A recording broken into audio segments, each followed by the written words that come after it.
Merci. Et que notre cher professeur Jacques Vine est irremplaçable, mais quand le soleil est absent, on essaye par une petite lampe d'allumer, c'est mieux que rien. Tu sais, tu m'entends, Louis? Oui, oui, je t'entends. Est-ce que tu m'entends? Oui, très bien. Ça, tu as fait très joliment. Enfin, personnellement, j'ai eu beaucoup de plaisir à te suivre. Ah, c'est bien. Ça me remémore une très jolie méditation que j'avais l'habitude de faire avec quelqu'un dans l'arrière-pays. Et c'était à travers les couleurs. Ah, ouais. Il y a Alors, une phase dans la, ouais. Il y a une phase dans la méditation Yoga Nidra où on imagine, mais j'ai pas voulu trop compliquer et trop, si tu veux, détailler. oui, Mais c'est une j'avais, méditation de oui, base qu'on utilise même avec le Hatha Yoga et qu'on peut utiliser séparément et qui a été développée, comme j'ai dit, dans l'école de Shivananda. Maintenant, elle est un peu partout utilisée parce qu'elle amène beaucoup de calme. On peut la faire même avant de dormir. Et on peut la faire suite à une, surtout, on a commencé à la faire suite à une séance de Hatha Yoga, c'est-à-dire quand on fait bouger tout le corps, dans le Hatha Yoga, ben, c'est pas uniquement conseillé dans le programme de faire ce qu'on appelle un exercice de relaxation au moins le quart du temps, c'est-à-dire si on fait 30 minutes de Hatha Yoga, il faut faire 8 à 10 minutes de relaxation. Et normalement, c'est ce qu'on fait, le Yoga Nidra, c'est-à-dire le yoga de relaxation. Maintenant, comme j'ai dit, elle va plusieurs phases, mais moi, je me suis contenté d'exposer les phases essentielles. Et une fois qu'on a appris ça, ben, on peut le faire surtout le corps du sujet, ce que j'ai appelé le corps du sujet, c'est-à-dire la troisième étape et la plus longue, celle qui fait donc bouger l'attention au niveau et fait le balayage du corps à partir des mains, mais en passant par toutes les zones et les parties du corps. On peut la faire allongée, c'est mieux, on peut la faire avant de dormir. Ça peut aider à avoir un sommeil profond, comme on peut la faire en posture assise. Le même principe, même ce qu'on fait dans ce qu'on appelle Vipassana, que ce soit de Goenka ou d'autres, c'est une sorte de balayage au niveau de tout le corps, avec un peu de différence, mais le principe est le même. Balayer tout le corps et essayer de détendre partie par partie et de sentir. Donc, comme on a dit, il y a trois étapes. D'abord, l'attention, diriger l'attention à une partie ou une zone, un organe du corps. Et ça, ce qu'on fait, et c'est très aussi conseillé quand on a, par exemple, un mal quelque part dans le corps. Qu'est-ce qu'on fait? C'est ce que Jacques Vigne toujours répète. Donc, diriger l'attention à cette partie ou à cette zone et détendez-la. C'est ce qu'on fait dans le Yoga Nidra. Donc, on dirige l'attention vers un organe ou une zone du corps. Un, deux, on sent cette partie du corps ou cet organe. Trois, on la détend. Et en détendant cette partie, on favorise en quelque sorte le calme et on donne en quelque sorte l'occasion de cette douleur. Si, si, si ce n'est pas pour qu'elle quitte entièrement le corps, ou au moins pour qu'elle soit un peu plus douce, pour l'alléger un petit peu. Donc, c'est toujours cette méditation de trois phases, orienter l'attention à l'organe ou à la partie du corps, deux, la sentir, et trois, la détendre, sans bouger. cette partie ni aucune autre partie. Voilà. Et merci pour ton appréciation, Geneviève. Merci à toi. Et maintenant, comme j'ai dit que j'ai préparé déjà, là, Jacques, il vient de m'appeler juste avant cours. Et on était embarrassés même. La première idée, c'était de supprimer le cours, mais je me suis dit, après, il y a des gens qui se sont déjà préparés pour être là avec nous. Ce n'est pas très gentil de supprimer le cours. Encore par chance, c'est un sujet que je connais, je l'ai abordé autrement. Mais au moins, je pourrais faire l'introduction ou faire l'introduction de ce que j'allais faire avec Jacques, en proposant aussi une certaine approche qui est un peu différente de la sienne. Et lui, son livre, comme j'ai dit, c'est le mariage intérieur. Ça va être le sujet de plusieurs séances. Mais il y a une bonne partie, et c'est ce que je lui ai proposé, cette partie où il interprète le cantique des cantiques. Je lui ai dit, c'est un peu à part, même avec son introduction, elle fait à peu près 200 pages avec l'introduction et l'interprétation. Elle fait l'objet d'un livre à part, surtout que ce qu'il a fait dans cette partie, c'est vraiment un pont. Il a établi un pont entre, d'un côté, la tradition hindoue et de l'autre, essentiellement, la tradition judéo-chrétienne, en prenant un joyau de la Bible qui est le Cantique des Cantiques et en essayant de l'interpréter, de le lire,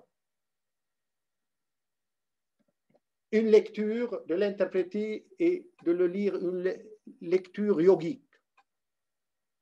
C'est vrai que moi-même, dans ce livre, où c'est un livre qui s'intitule, en traduisant Ar-Raghba al-Muktasara, c'est-à-dire le désir amputé, j'ai pas fait une interprétation du cantique, mais j'ai fait une étude d'une 50aine de pages de ce cantique. Parce que l'objectif de ce livre, qui est un ensemble de poèmes et une petite étude, c'était d'étudier ce que j'appellerais spiritualité et sexualité. Et est-ce qu'il y a vraiment une coupure ou une certaine complémentarité? Est-ce qu'on peut y avoir une certaine cohabitation entre les deux? On sait bien qu'il y a différentes réponses à cette grande problématique qui a été depuis la nuit des temps. Mais il y a eu toujours une sexualité, même au niveau des temples païens.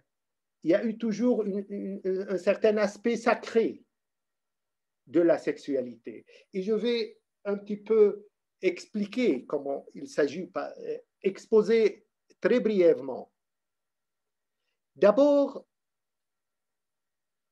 le cantique des cantiques lui-même, il y a eu deux approches, deux catégories, disons, d'approche à ce joyau de la Bible. Que ça soit dans l'Église, dans le christianisme, ou même avant. Vous savez que finalement, depuis la philosophie grecque, il y a deux écoles dans le style, je parle, pas dans les idées.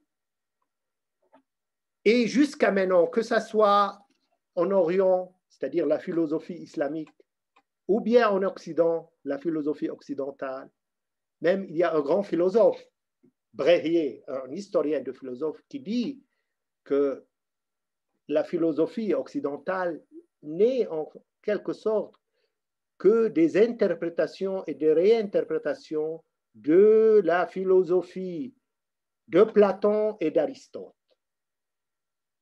On ne fait qu'interpréter et que réinterpréter soit Platon, soit Aristote, soit les deux. Et la philosophie islamique est justement pareille, elle n'est pas très différente. Ce n'est pas le moment d'en parler au niveau des idées, mais je me contente de parler au niveau du style.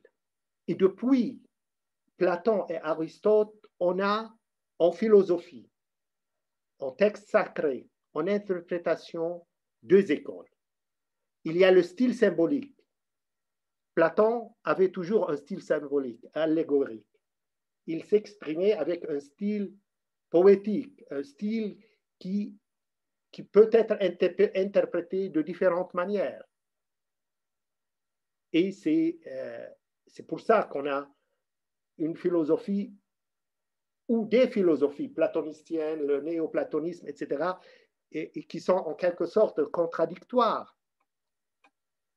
Il y a Aristote, et là, Michel-Ange a bien exprimé dans la chapelle Sixtine, en dessinant Platon avec le doigt vers le haut, et en dessinant Aristote avec le doigt vers le bas.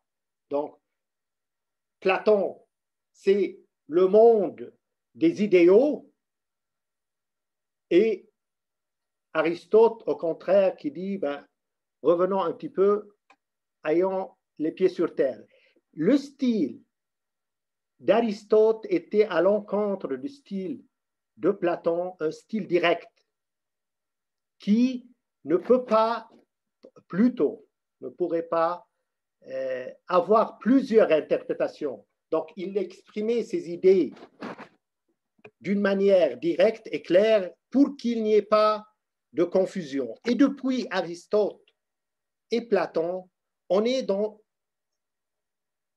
soi-disant, cette confrontation entre deux styles et entre deux manières d'exprimer, soit le style allégorique, symbolique, soit le style aristotélicien, qui est un style direct.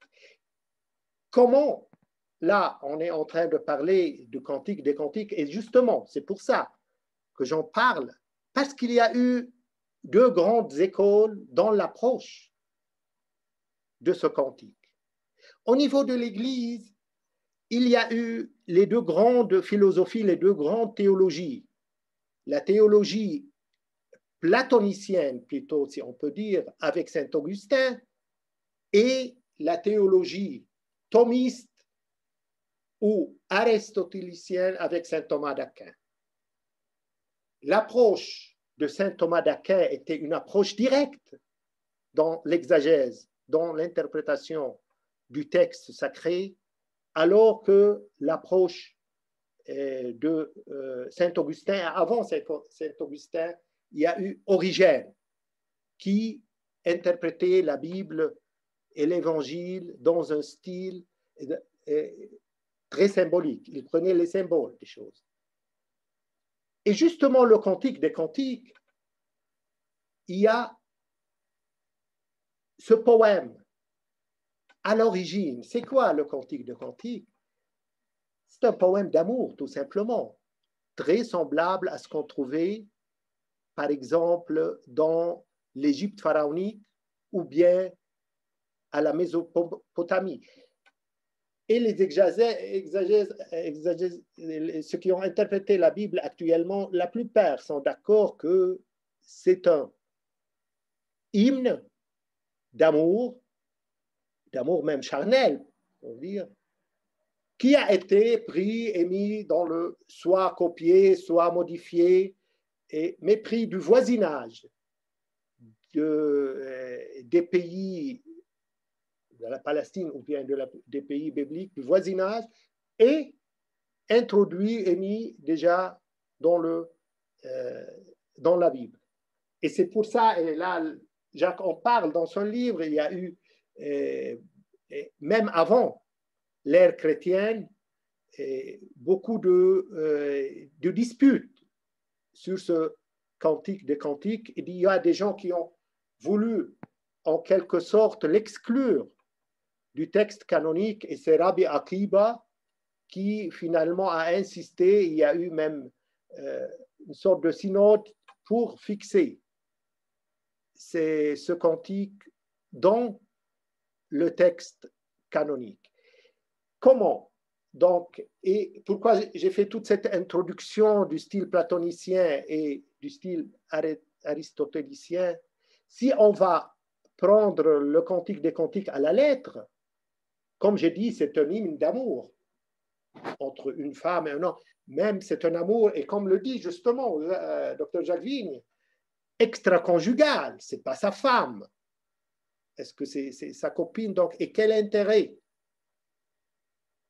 L'autre école, c'était l'école symbolique dans l'Église à partir d'origine, mais avant l'Église déjà, avec Rabbi Akiba, qui a vu donc, et comme dit Chouraki, il y a eu des générations et des générations de lecteurs du cantique qui ont vu dans ce poème assez beau la relation entre le peuple d'Israël et Jéhovah. Et ce sont les pères de l'Église qui ont emprunté aux interprètes juifs ce courant pour voir dans le cantique de cantique cette relation entre le Christ et l'Église. Donc voilà en gros ces deux, disons, écoles. Maintenant, moi, c'est ce que j'ai essayé, mon approche dans le cantique, j'ai essayé de voir cette relation entre le spirituel et le sexuel. Et j'ai commencé le livre par une traduction d'un hymne du Rig Veda. Vous savez, le Rig Veda, c'est le livre le plus ancien du monde. Il date à peu près de 7000 ans. Dans le Rig Veda, on a un hymne, l'hymne de Yami et de Yama. Yama, c'est le premier homme, c'est l'Adam, Adam de l'hindouisme, et Yami, c'est sa sœur.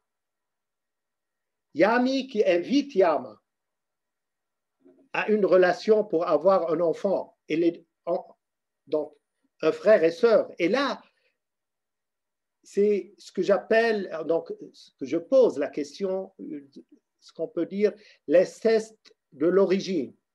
Pourquoi je l'ai pris? Parce que dans le cantique lui-même, et c'est un peu, ça attire l'attention, il l'appelle ma sœur, donc, et elle l'appelle mon frère. Donc, est-ce qu'il y a eu cet inceste à l'origine? Mais non, dans l'interprétation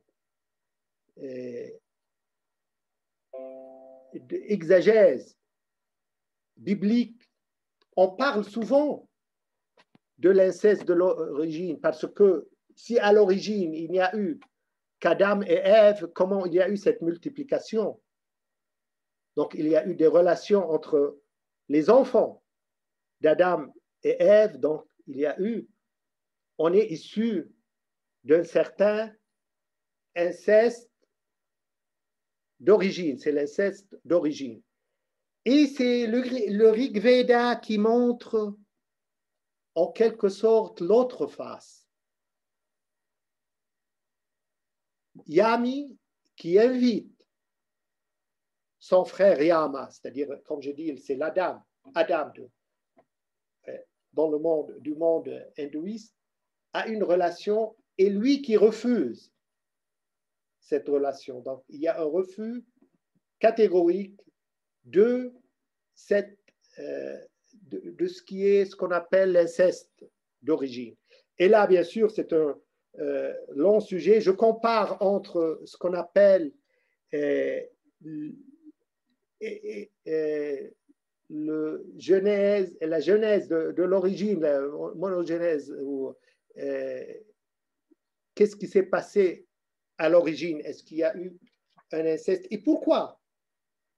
Dans le cantique lui-même, on reprend ce même style. Soit elle l'appelle mon frère, soit mon demi-frère. Moi, je pose la question, est-ce que finalement, on sait bien que dans l'hindouisme, et les grands maîtres disent que une relation conjugale, la relation dans un couple, doit finir comme une relation entre frères et sœurs. Et j'essaye de comparer entre cet enseignement qu'on trouve très clair dans l'hindouisme et ce qu'on peut lire dans le Cantique des Cantiques. Comment la bien-aimée et le bien-aimé deviennent, ou bien en fin du Cantique, on arrive à cette relation de frères et sœurs. Est-ce que c'est presque allégorique, ou plutôt allégorique, ou bien jusqu'à quel point on peut l'interpréter comme réel et comme une certaine transmutation, transformation de la relation, et cette montée, disons, de Kundalini, dont Dr. Jadvig en parle, et on va en parler je lui laisse bien sûr la tâche d'en parler, parce que lui, il la développe beaucoup dans son interprétation, et cette montée de Kundalini, donc cette transformation de l'énergie qui est à l'origine la même énergie, l'énergie sexuelle qui a une certaine transmutation et qui se transforme en une énergie spirituelle avec la montée de la Kundalini à travers toute donc la colonne vertébrale du chakra le plus bas au chakra le plus haut. Le spirituel et le sexuel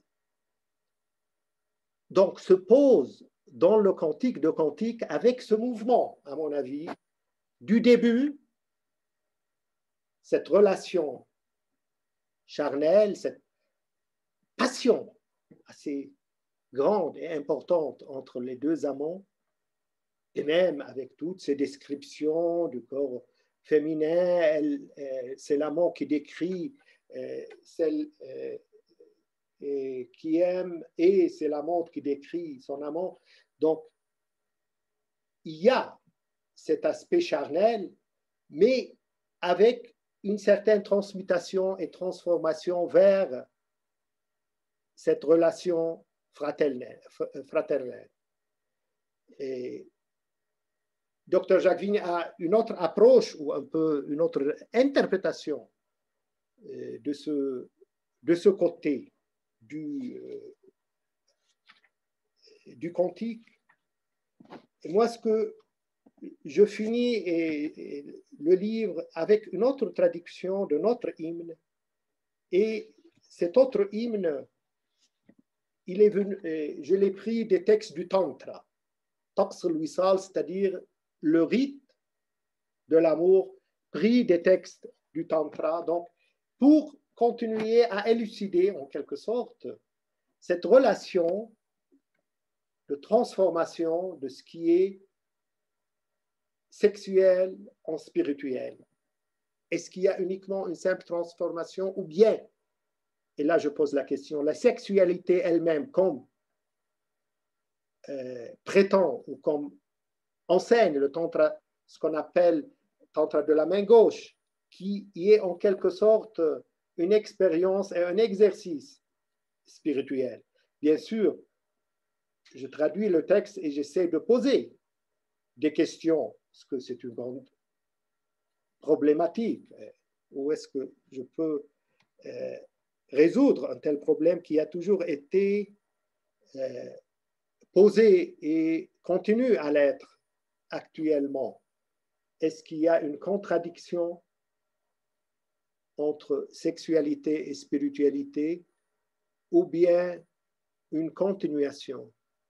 Est-ce qu'il y a une complémentarité ou bien vraiment une coupure entre les deux. Et c'est quoi encore la chasteté? Et vous savez que dans le yoga, normalement, c'est un système qui a commencé par être pratiqué par les moines. C'est pour ça que dans le yoga même de Patanjali, le Yoga Sutra, on parle de la brahmacharya. C'est dans le yam, c'est-à-dire le premier membre du yoga, il y a la non-violence, ahimsa et brahmacharya. C'est quoi le brahmacharya maintenant? Il y a bien sûr l'interprétation la plus commune ou la plus diffusée, c'est une continence complète. Mais il y a d'autres qui disent que cette brahmacharya, elle peut être pratiquée, vécue dans un couple si vraiment, donc, si cette relation est essentiellement et exclusivement entre les deux parties de ce couple. Et donc, si on vit vraiment cette sexualité dans un couple et non pas à l'intérieur et l'extérieur. Là encore, ce sont deux approches qu'on trouve dans les textes actuels et même dans le bouddhisme souvent. Le brahmacharya, la continence dans le couple, c'est une forme de brahmacharya.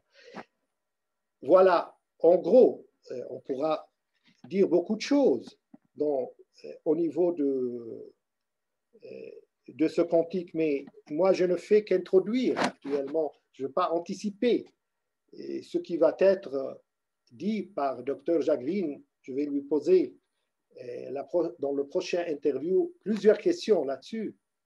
Et surtout que, comme j'ai dit, lui, son approche, elle est symbolique. La mienne, elle est beaucoup plus, disons, aristotélicienne. Je prends le texte tel qu'il est, dans son état d'hymne d'amour, mais avec une certaine transmutation, un transfert, une transformation du sexuel vers le spirituel, alors que lui, il travaille sur les chakras, sur une compréhension dès le début énergétique, disons. Et Shakti et Shiva de cet hymne. Je vais conclure par quelques remarques. L'histoire même de l'interprétation, comme j'ai dit, Origène a proposé, et c'était au début, donc Origène c'est 183, date de naissance, il est mort en 252, donc c'est l'un des anciens pères de l'Église et qui a proposé une interprétation symbolique. Alors qu'on voit 350-428, Théodore de Mopsuest, c'est un interprète, un exagète de l'Église d'Orient et qui, contrairement à ce que disaient les pères de l'Église, lui, il a dit que ce cantique de cantique n'est qu'un hymne, un poème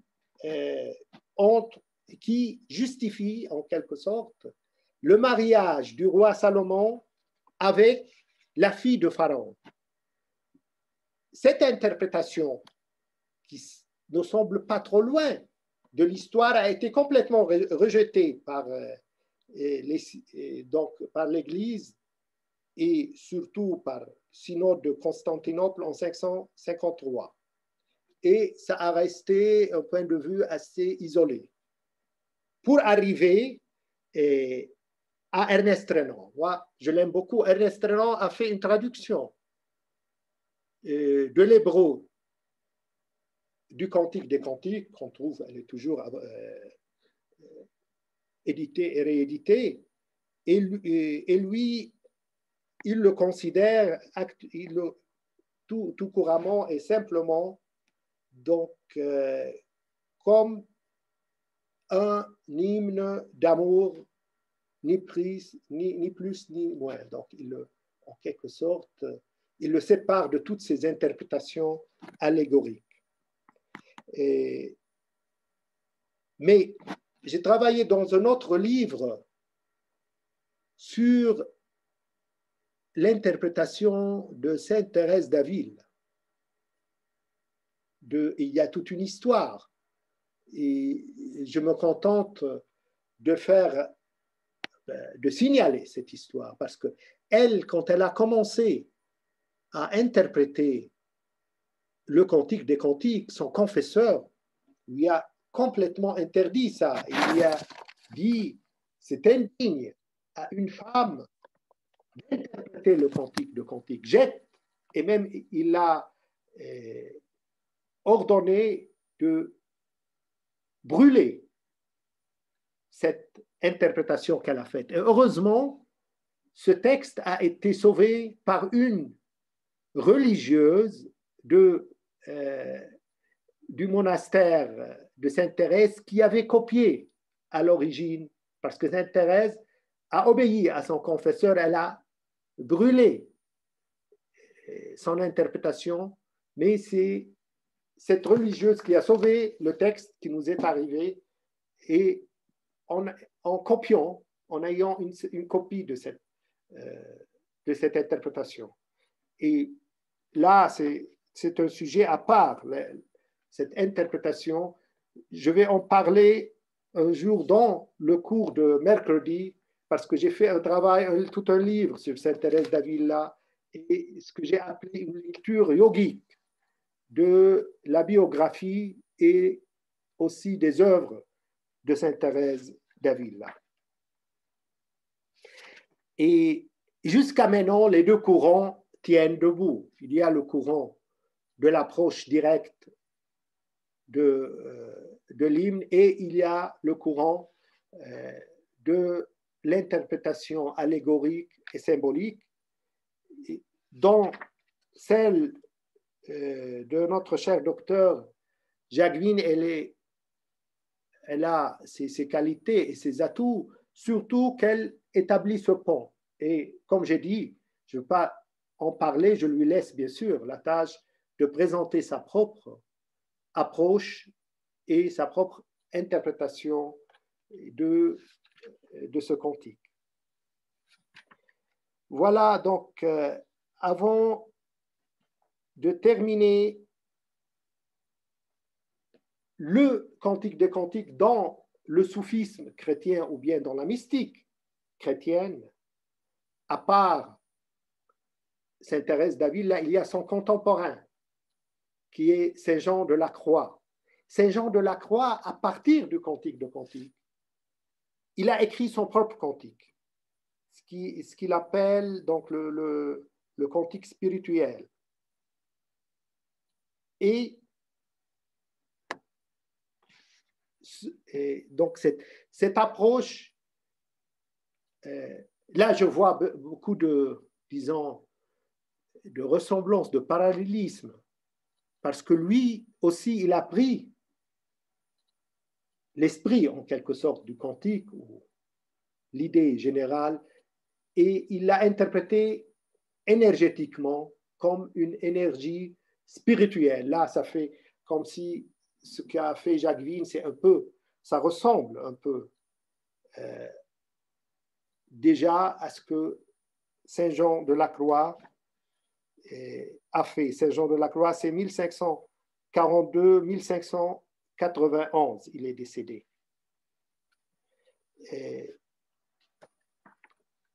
Donc,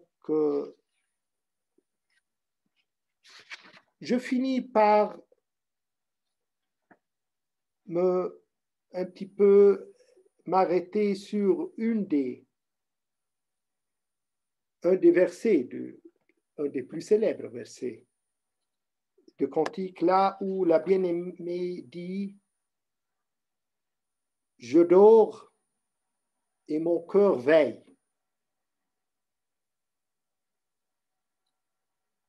Comment peut-on comprendre ça.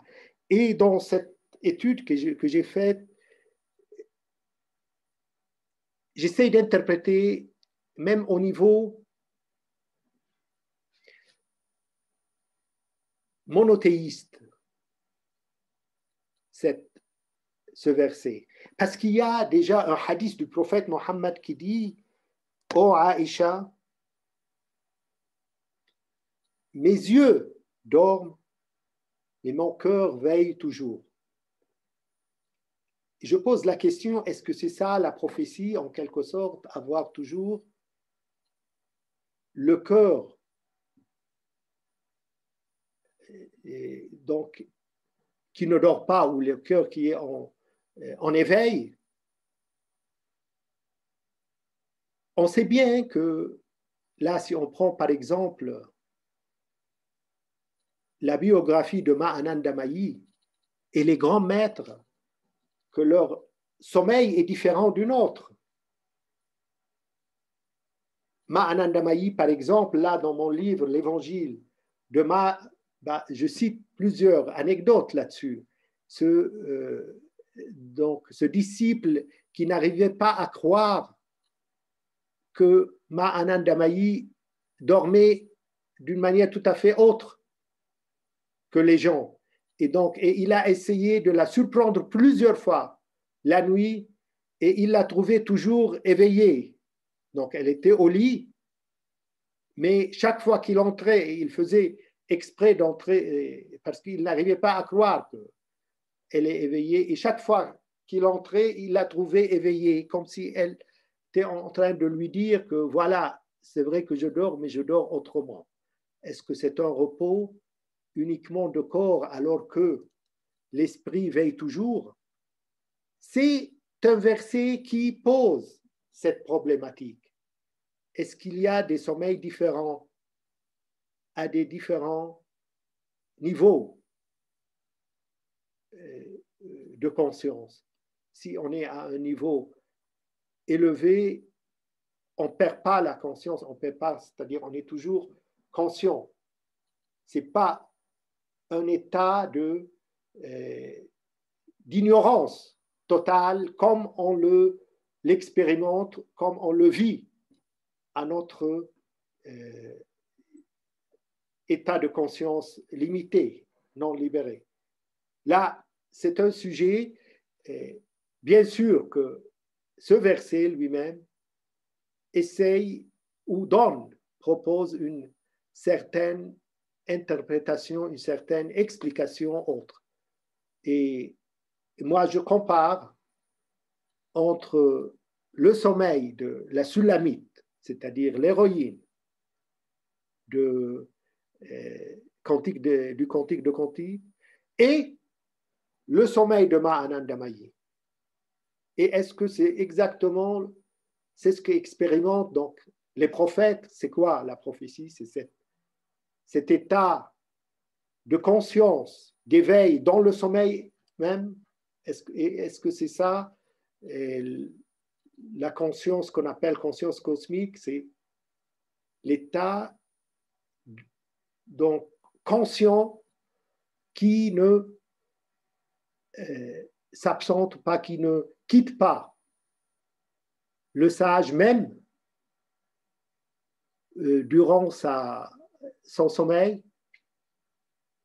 C'est intéressant et on va de toute façon la semaine prochaine écouter la réponse du professeur Jacqueline. Je vais lui poser cette question parce que lui, il propose aussi une interprétation à ce verset important, même l'un des versets clés du Cantique.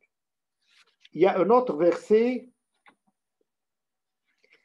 et sur lequel moi aussi je m'arrête, et Dr. Jacqueline propose aussi une interprétation, ce verset, le verset 8-6, qui dit « Parce que l'amour est aussi fort que la mort, et la jalousie est dure comme l'enfer. » Donc l'amour est aussi fort que la mort. Elle n'a pas dit, donc elle était en quelque sorte la Sulamite, bien sûr, l'héroïne du cantique, disons réaliste. Elle n'a pas dit que l'amour est plus fort que la mort. Il est aussi fort que la mort. Donc, est-ce qu'il y aura cette séparation après la mort? Pourquoi l'amour, il est aussi fort? Ni moins fort, ni plus fort que la mort.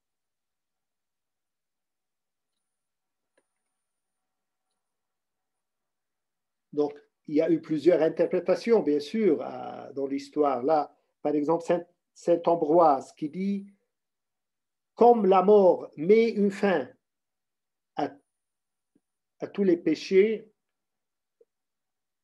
ainsi c'est l'amour qui produit, en quelque sorte, dit l'influence ou l'impact, un impact pareil, donc qui va au-delà de la mort. Maintenant, ce que Jacquevine propose, c'est cette mort, il part de la mort de l'ego. Et là, moi, je le cite quand il dit « L'amour de l'absolu mène inévitablement à la mort de l'ego. Et à partir de cette mort de l'ego, naît cette conscience de l'éternité. » Bien sûr, moi, ça m'a plu cette interprétation et on va lui poser la question la prochaine fois sur cette explication, cette interprétation de ce verset qui est donc avec l'autre verset, les deux versets les plus célèbres du cantique. Donc, la mort qui est la mort de l'ego. Et là, donc l'amour qui mène à la mort de l'ego et l'amour qui est aussi fort que la mort de l'ego. Je ne veux pas trop me lancer dans des interprétations parce que si je vais même résumer tout ce que j'ai dit, ça prend énormément du temps, ça sera l'objet d'une discussion et d'un débat, j'imagine, qui sera assez vif la semaine prochaine et peut-être celle d'après, parce qu'il y a beaucoup de choses à dire. Et surtout en établissant ce pont entre le spirituel et le sexuel. Et on va bien sûr entendre à ce moment le point de vue de notre cher professeur Jacquevine et sa propre interprétation. Maintenant, avant de terminer, si vous avez des questions, on pourra débattre un petit peu à notre niveau peut-être et à ma compréhension de ce cantique et de ce joyau biblique qui vraiment ouvre plusieurs voies à regarder et à interpréter le spirituel et le sexuel.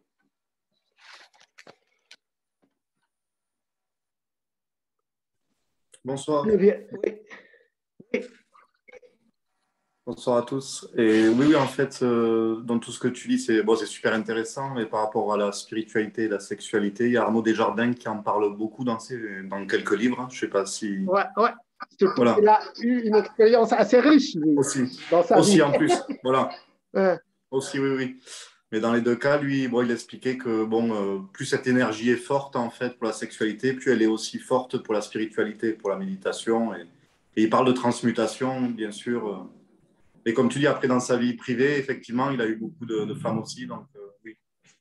Et c'est-à-dire, dans le tantra, c'est la même énergie. Et c'est pour ça, moi, j'ai travaillé sur le sujet historiquement. Pourquoi il y a eu toujours dans les temples, ce qu'on a dit entre guillemets, païens, cette sexualité sacrée. Tu prends par exemple la Phénicie, il y a eu toujours en Phénicie ce qu'on appelle, pas les prostituées, ceux qui donc offraient leur corps dans le temple, surtout les temples d'Istar, c'est-à-dire d'Aphrodite. Et oui, on a étudié ça, moi j'ai étudié un petit peu ça, et dans plusieurs livres. Il y a eu toujours, et jusqu'à maintenant, même en Inde, il y a eu toujours, disons, cet aspect ou cette couleur de la sexualité, cette couleur spirituelle. Et le tantra de la main gauche, c'est exactement ça. Toutes ces rites du tantra, c'est exactement ça. Là. Et c'est vrai qu'il faut se méfier de ce commerce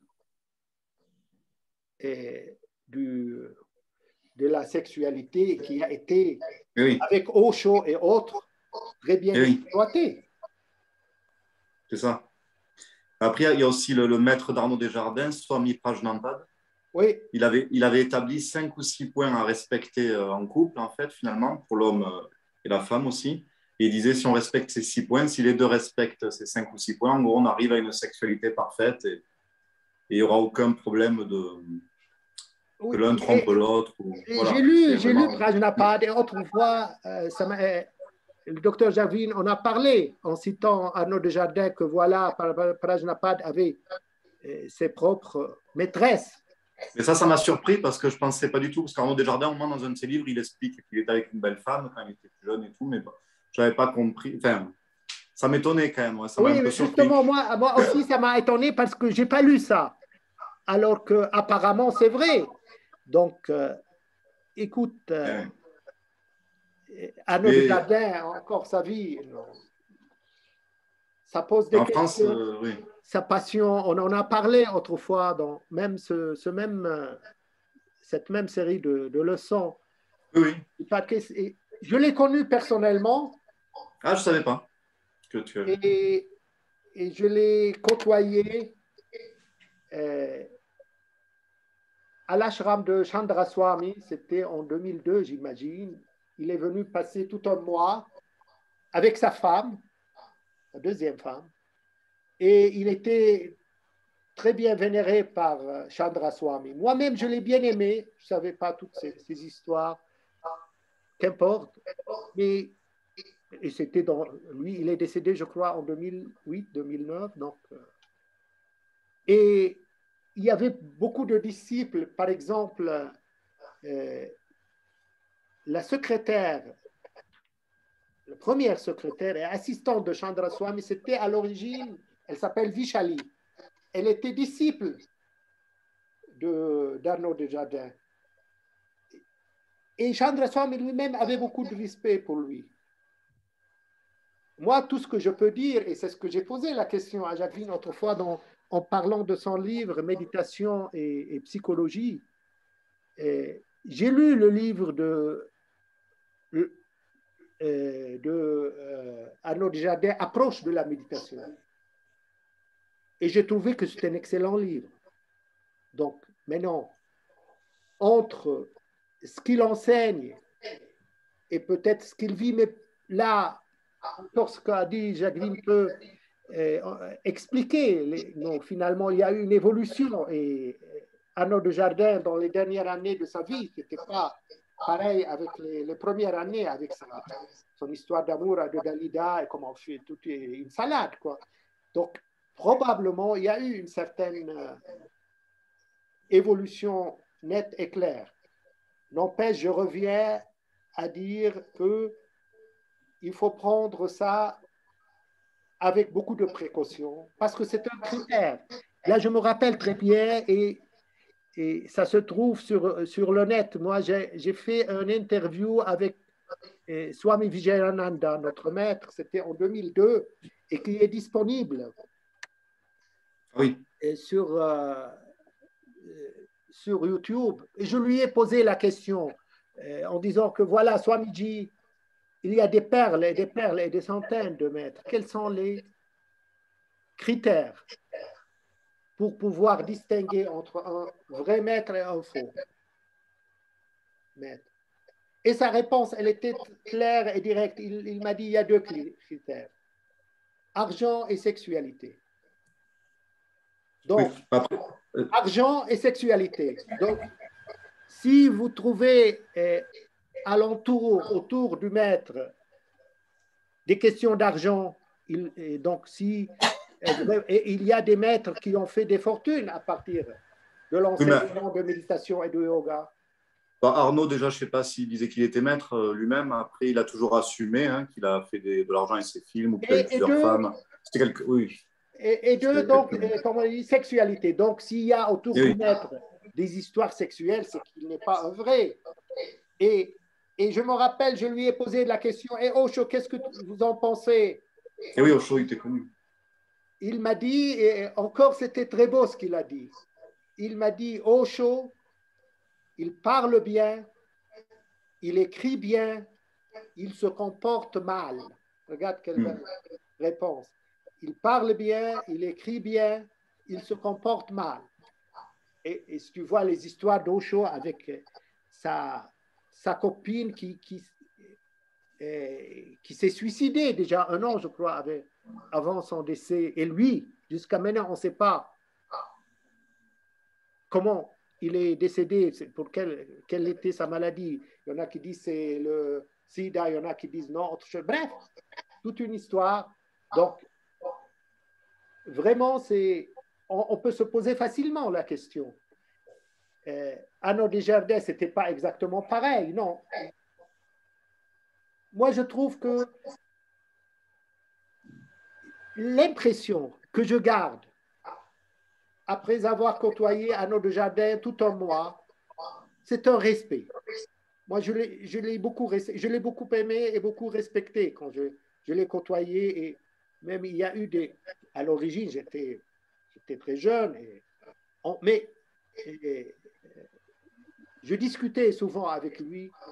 Et c'était quelqu'un je dis pas uniquement respectable, qui inspire quelque chose de profond. Quoi que ce soit, même quel que soit le... Ah oui. C'est vrai que Denise, sa femme, elle parle un petit peu, elle l'appelle sans le mentionner tout son nom, et elle a une grande déception de lui. Et à un certain moment, peut-être elle était plus proche de Mahanandamayi que lui-même. Mais bref, voilà mon impression, tout simplement. Oui, oui. Toi, tu l'as connu ou... Pas du tout. En fait, moi, j'ai commencé à lire ces livres, à les commander quand j'étais à l'étranger, en fait. Et de fil en aiguille, par Arnaud Desjardins. Donc après, bon, par Internet, j'ai vu beaucoup de vidéos. Et puis après, j'ai vu beaucoup de vidéos sur Ma aussi. Et de fil en aiguille, j'ai vu Jacques. Enfin, j'ai commandé les livres de Jacques après, tu vois, et de fil en aiguille, voilà. Mais Arnaud, c'est vrai que moi, ça m'a énormément apporté, toutes ces nouvelles idées. Et puis c'est très précis selon certains livres. C'est une vraie science, il a beaucoup écrit. Oui, et sa manière déjà, par exemple, moi j'ai lu Approche de la méditation, sa manière d'interpréter l'enseignement celui-là, je ne l'ai pas lu. De Swami Prajnapad est beau, est belle cette manière. Et oui, non, c'est... Quand il parle de la méditation, moi, son livre Approche de la méditation, c'est un livre qui m'est cher et qui est une référence pour moi. D'accord. Et bien, justement, je ne l'ai pas celui-là. J'en ai plein de lui, mais celui-ci, je ne crois pas. Je regarderai. Oui, essaie de le regarder. C'est un livre assez important. Okay. Et c'est inspiré, c'est essentiellement l'enseignement de Prajnapad, en quelque sorte francisé et occidentalisé. Voilà. Merci. Oui. Moi, je l'ai connu Arnaud déjà. Oui, tu peux nous en parler si tu veux. Mais on ne t'entend pas bien. Ah, pourquoi vous ne m'entendez pas très bien? La voix est loin. Est-ce que tu peux approcher? J'approche peut-être mon téléphone parce que je suis sur mon smartphone. Oui, c'est mieux là. Oui, là, c'est mieux. Moi, j'ai connu Arnaud Desjardins en 2003. Il est mort en 2010. On ne te voit plus. Oui, voilà. Alors, j'ai connu Arnaud Desjardins en 2003 et il est mort en 2010. Et depuis. Il est mort en 2006? En 2010. En 2010. Et actuellement, je suis la voix de Swami Prajnapat via Arnaud Desjardins. Et actuellement, c'est collaborateur. Je vais régulièrement dans son ashram parce que l'enseignement du Vedanta est pour moi, Arnaud Desjardins était très représentatif de cet enseignement. C'est un enseignement non duel. Il a beaucoup connu Ma Anandamayi et il nous en parlait souvent. Mais sa vie, ça ne faisait pas tâche. C'était pas l'homme que je considérais, c'était l'enseignant, le maître spirituel. Et vraiment, son enseignement était d'une grande pureté. Et actuellement, je suis encore cet enseignement. C'est lui, ma première visite a été celle de Chandra Swami. Et par son intermédiaire, je suis allée vers Arnaud Desjardins et actuellement, je continue à suivre cet enseignement du Vedanta. J'ai été invité à son ashram, mais je n'ai pas pu y aller je n'ai pas pu y aller pour l'instant. Mais il m'avait répondu par courrier. Je suis parti à l'autre bout de la France, en fait, au Pays Basque, ici. Et j'étais à Toulouse avant. Et pour le travail, je suis venu ici. Du coup, voilà aussi. Mais c'est intéressant, cet enseignement, bien sûr, oui. Après. Il était le transmetteur, il était le passant, il était le serviteur, il était. Peu importe, sa vie ne comptait plus, quoi. C'était vraiment quelqu'un de spirituel et de pur, quoi. Hein, moi, je l'ai connu il était déjà âgé, hein. Puis dans ses livres, en fait, dans ses vidéos aussi, mais dans ses livres, en fait, il détaille vraiment tout ce qu'on vit dans le concret, dans le monde moderne. Ça, il appuie bien là-dessus, sur tous les trucs concrets de la vie, du quotidien, les choses qui paraissent pas du tout spirituelles à la base. Et lui, au contraire, il s'appuie sur les petits trucs quoi, qu'on a tous, plus ou moins. Il était vrai, il était authentique. Enfin, moi, je l'ai perçu comme ça. Voilà. Je comprends, oui. Ok, de toute façon, il écrit bien. Moi, je l'aime en tant qu'écrivain. Oui. En tant qu'enseignant. Oui.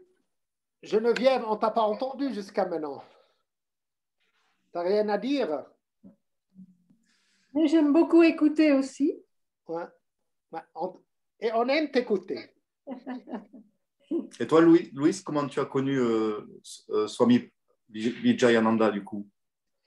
Et j'en ai parlé.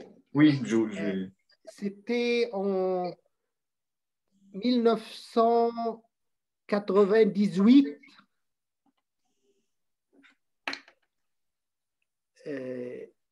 Là, j'ai suivi, d'abord, je suis disciple de Swami Shidananda, moi.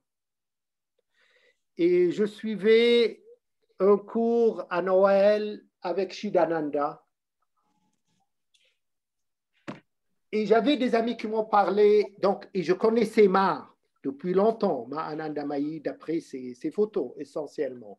Je l'ai aimé d'après ses photos. En rentrant de Rishikesh à Delhi pour prendre l'avion, je devais passer 2 jours à Delhi avant de rentrer au Liban. Donc, j'ai en quelque sorte poussé le chauffeur qui nous conduisait, vous savez, malgré que c'est 200 km, mais on a au moins 8 heures pour faire la route entre Rishikesh et Delhi. Donc, j'ai demandé au chauffeur qui à peine me comprenait, moi et ma soeur et un ami, de passer pour visiter le mausolée à Kankal, vu que c'est très proche. À Kankal, là où il y a le mausolée, et j'avais entendu parler de Vijayananda. Donc, après avoir poussé le chauffeur, finalement, parce qu'on le prend à notre charge, là, il a accepté de nous faire passer par Kankal. Et là, je tombe sur Jacques Vigne. Je ne le connaissais pas avant, mais j'avais entendu parler de lui. Vijayananda n'était pas là. Moi, je cherchais Vijayananda. il était, je crois, à Dolcina. Et c'est Jacques Vine qui nous accueillit. Et donc, il m'a posé la question, est-ce que tu veux voir et méditer dans la chambre de Ananda Mayi? Moi, ça m'a enchanté. Je dis, bien sûr. Alors que le chauffeur était trop pressé pour finir son affaire, nous amener, et puis qu'on le libère, le paye et le libère. Et moi qui n'arrivais même pas à... Il ne connaissait pas l'anglais. Donc je disais à Jacques, s'il vous plaît, parlez-lui un peu, essayez de le calmer, il est trop excité, il veut nous envoyer, nous amener le plus tôt possible. À peine il a accepté de nous faire passer par Kankan. Et là, donc, il m'a amené à la chambre de Ananda Mayi et on a fait une méditation d'une demi-heure. C'était une des meilleures méditations que j'ai faites, tellement c'était profond et j'étais vraiment enthousiaste. Et à la fin de l'entretien, Jacques vient, il prend le livre en français dans l'Himalaya. Moi, c'était la première rencontre avec lui. Donc en 1999, début 99. Donc c'était parce que c'était une retraite spirituelle Noël 99 qui s'est terminée et 98 qui s'est terminée en 99. Il prend le livre en français en Himalaya. Enfin, avant de se quitter, il me dit, voilà, je te l'offre en cadeau.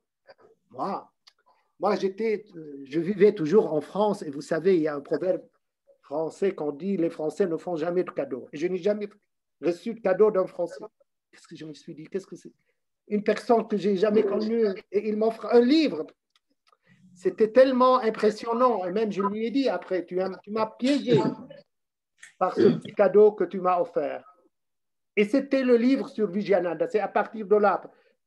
J'ai entendu parler, j'ai voulu rencontrer Vijayananda, mais finalement, au début, je n'ai pas rencontré Vijayananda.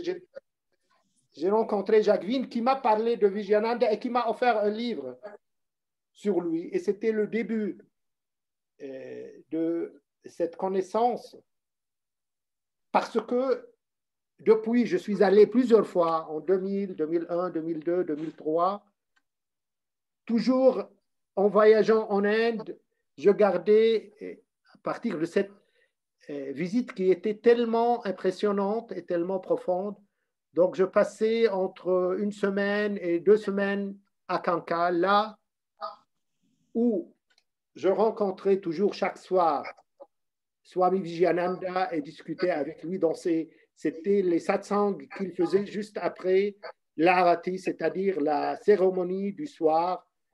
On passait 1 heure avec lui et pendant plusieurs fois, donc 5, 6 fois, Vijayananda, je lui ai dit une fois, Swamiji, tu m'as guéri. Et il m'a dit, de quoi? Je lui ai dit, en tant que Libanais, lui, donc dès le début, il a su que je suis Libanais. Et il faisait exprès de m'envoyer, vous savez, en tant que Libanais, on n'a même pas le droit, c'est déjà, donc les textes, les lois qui nous interdisent même de parler avec un Israélien. Un Libanais, qu'on le prend au flagrant délit, en train de parler avec un Libanais, peut-être à la prison, d'après les lois, en prison. Et Swami Vijayananda faisait exprès, chaque fois que j'étais là-bas, de m'envoyer des Israéliens, parce qu'il avait beaucoup de Juifs qui venaient. Lui, il parlait même souvent hébreu avec eux. Moi, j'ai appris un petit peu l'hébreu et je communiquais avec lui très peu, mais je comprenais ce qu'il disait en hébreu avec les autres Israéliens. Il me les envoyait à moi. Et 1 fois, 2 fois, pourquoi tu fais ça? après, j'ai compris qu'il faisait exprès. Il disait, allez, allez, il leur disait, je me rappelle une fois, il m'a envoyé un Israélien qui me posait des questions, moi qui étais quand j'irais en Inde, j'étais complètement séparé des histoires du Liban, surtout les histoires de guerre et les histoires de politique. Donc, un Israélien, Swamiji Vijayananda m'a envoyé vers vous. Et qu'est-ce qu'il me posait des questions? Il me posait des questions sur Ran Arad, le prisonnier qui a été capturé, captivé par Hezbollah, je ne sais pas quoi, et c'était un aviateur. Je n'étais même pas au courant de tout ce qu'il me posait des questions. Et lui, comme s'il était complètement convaincu que je vais lui donner des informations.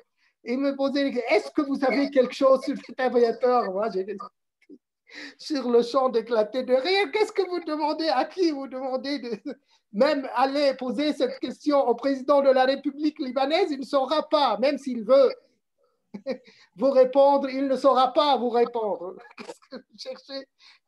Une réponse chez moi? Mais c'est après que j'ai réalisé que Swamiji faisait exprès ça.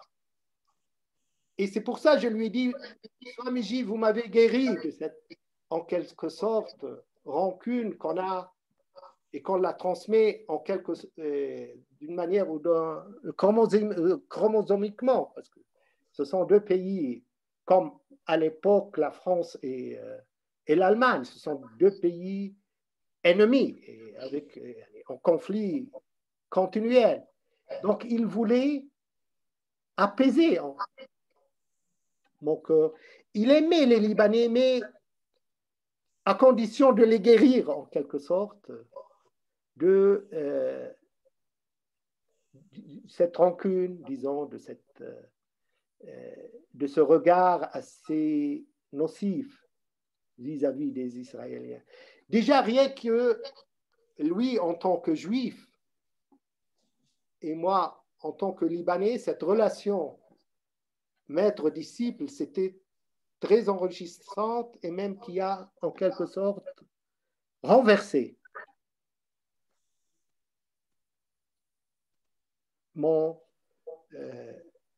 pas uniquement mon regard, mais de l'intérieur. Parce qu'après, j'ai eu beaucoup de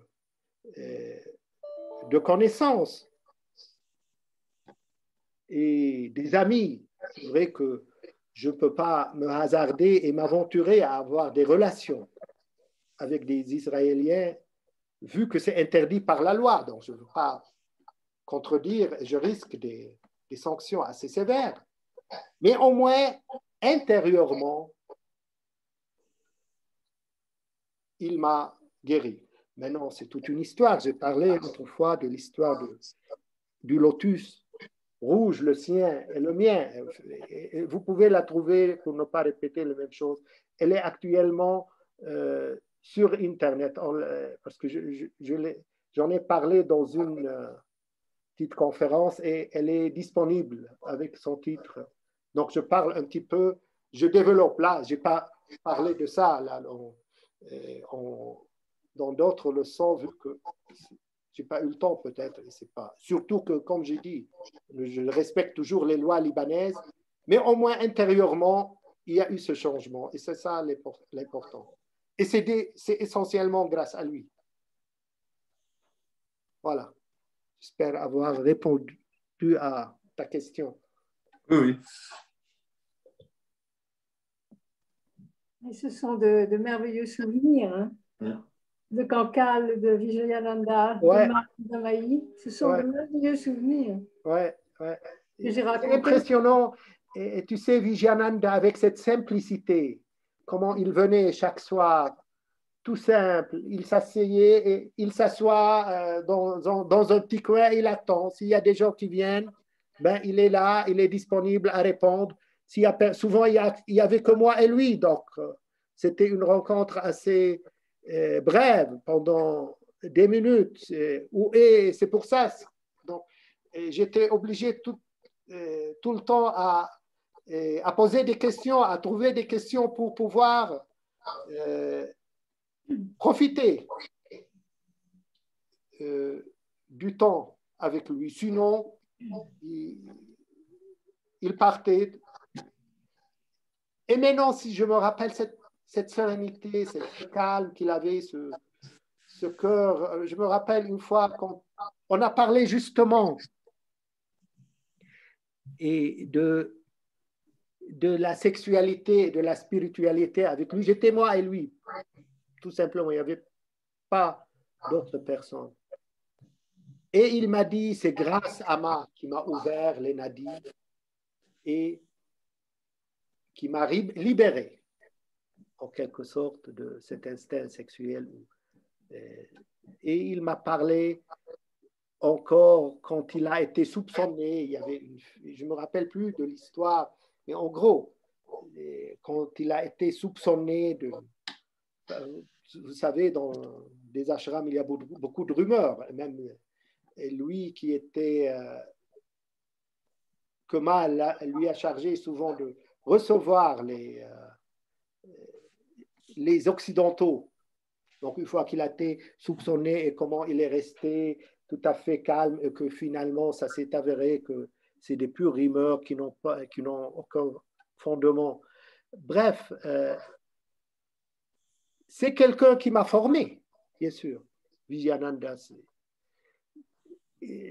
c'est un maître exceptionnel. Même dans l'interview, j'ai fait 2 interviews avec lui et qui sont disponibles sur YouTube. Un, quand je lui dis que voilà, Swamiji, en tant que maître réalisé, non, il refusait carrément même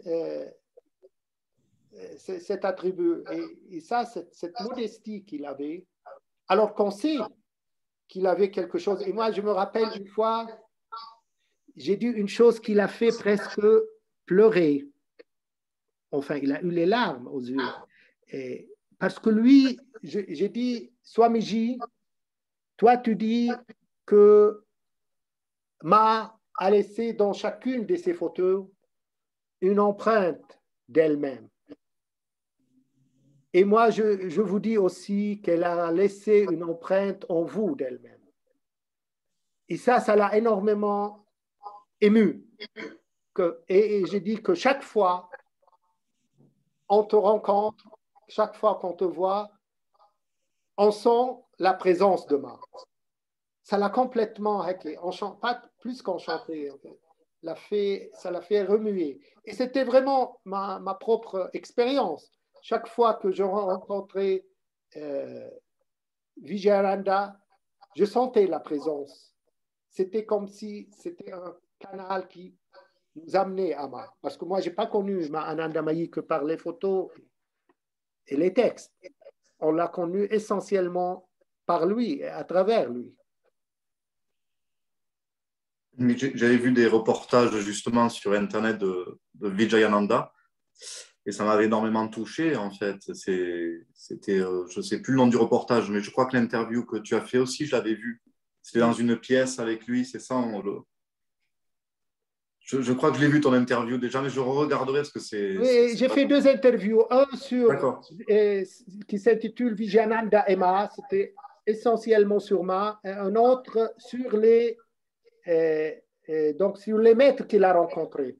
Donc, il parle de Krishnamurti, il parle de Swami Ramdas, ses rencontres. Il parle de Shivananda, de Maharishi, Mahesh Yogi, donc tous les maîtres qu'il a connus, qu'il a visités dans son itinéraire.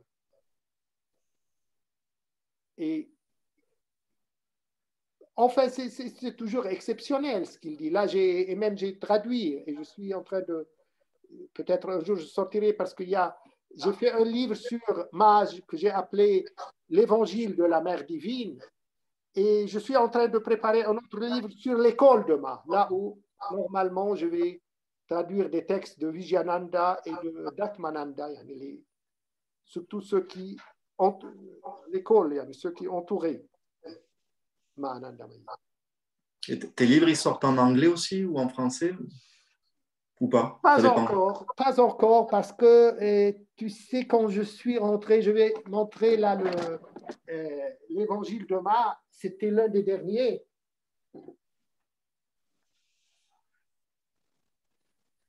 C'est ce livre.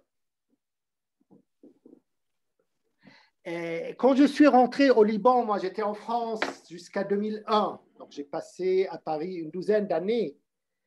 Et je me suis dit, la thèse, je l'ai faite en français, je me suis dit, ben, j'ai pas beaucoup de chance à ajouter beaucoup de choses en français si je vais continuer à écrire en français. C'est pas ça qui manque, la littérature hindouiste ou la littérature extrême-orientale, il y en a plein en français, alors qu'en arabe, il y avait presque rien. Oui. Et c'est pour ça que je me suis décidé d'écrire en arabe pour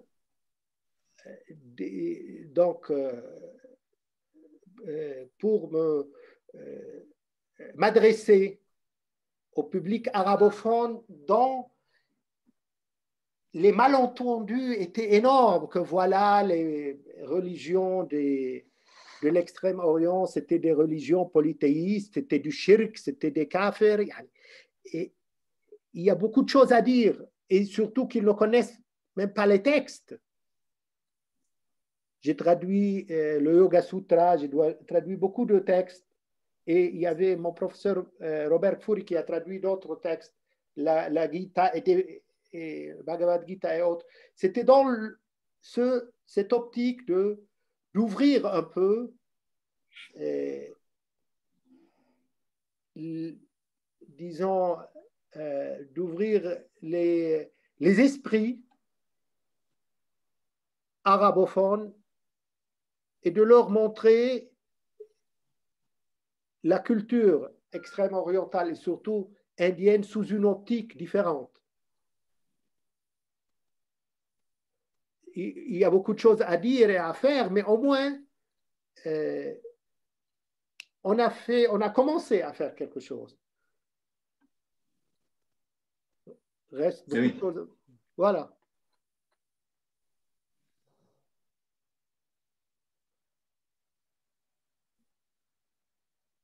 Oui, c'est vrai qu'en français, il y a beaucoup de livres, comme tu dis. Il y a déjà ceux de C'est Jacques. pas ça qui manque. Si est-ce que je vais traduire, par exemple, le Bhagavad Gita en français, mais il y en a déjà une dizaine de traductions. Ou bien le Yoga Sutra, ou bien... J'ai pas de chance d'ajouter des choses. Oui, je comprends. Oui. Alors qu'en arabe, c'est vraiment une forêt vierge. Oui. Et on continue, j'espère. Je crois que déjà depuis 20 ans jusqu'à maintenant, l'esprit a changé. On commence à avoir plus de compréhension, plus d'ouverture. Le yoga, la tradition indienne devient de plus en plus connue et par les textes. Donc, il y a beaucoup de choses à faire. Mais Tenzin Palmo, elle disait que elle disait ce qu'elle enseigne, ça sert à mieux comprendre sa propre culture ou tradition ou voix, sa propre voix. Donc, c'est intéressant, oui, c'est vrai. Donc, c'est la première fois par exemple, tu as cité Tenzin Palmo, c'est la première fois qu'elle est traduite en arabe. On a essayé, donc jusqu'à maintenant, un jour peut-être on sortira un livre. Ma Anandamayi, personne n'en a parlé en arabe. C'est le premier livre. Il n'y avait même pas un texte, une page d'elle en arabe. Il y a beaucoup oui, c'est dommage. Hein? C'est dommage. Bah, on essaie de remplir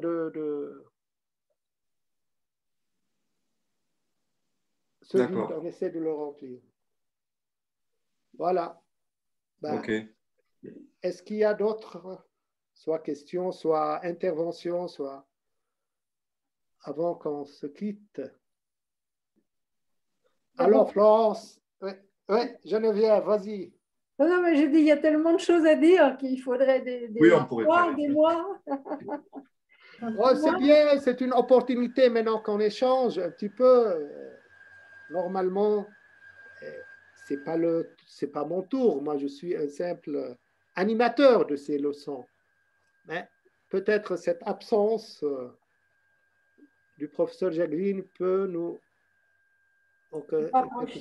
suffire pour qu'on se connaisse un peu plus. avant de se quitter.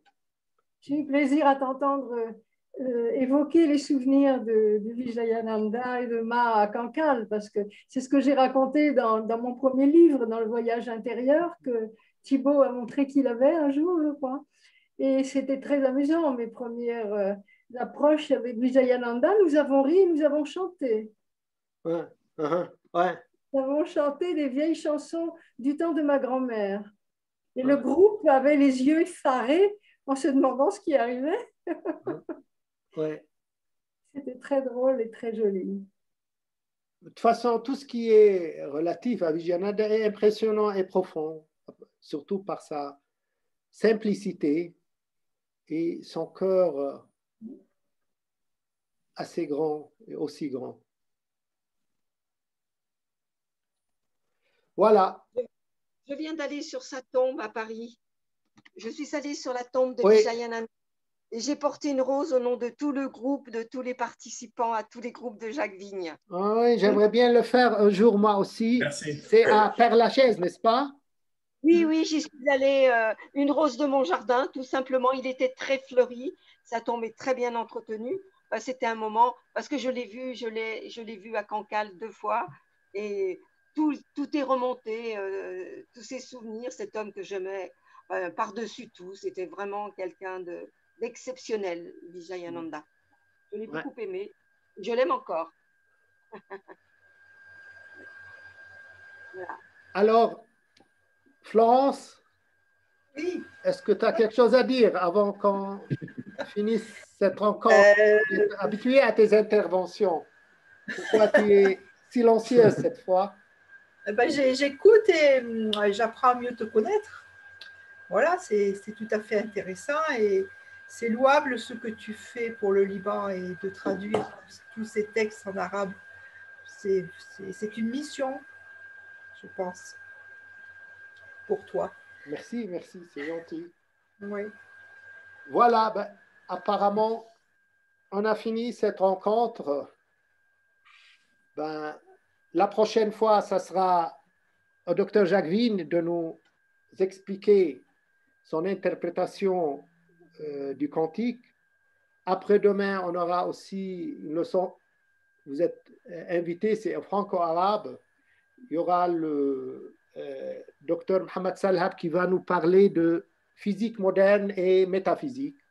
Ça sera en arabe et en français. Et la semaine prochaine, le lundi prochain, c'est à la même heure. On reportera ce qu'on devait faire comme débat aujourd'hui. Très bien. Et à la prochaine, Jayma. À la prochaine. Merci. Je Bonsoir à voudrais tous. dire aussi demain soir, donc à 19h, on a un entretien avec Shparat depuis l'Inde. Voilà. Thibaut, est-ce que tu seras là pour traduire? Demain soir, 19... oui. Demain soir, 19h, c'est bon. Ça va, c'est bien. Il a un anglais très particulier avec l'accent indien qui est très difficile à comprendre. Oui. C'est difficile. Oui, il n'y a pas de problème. Voilà. Parce que, oui. Merci, Willy. Très bien. À la prochaine, Jayma. Merci. À la prochaine. Bravo.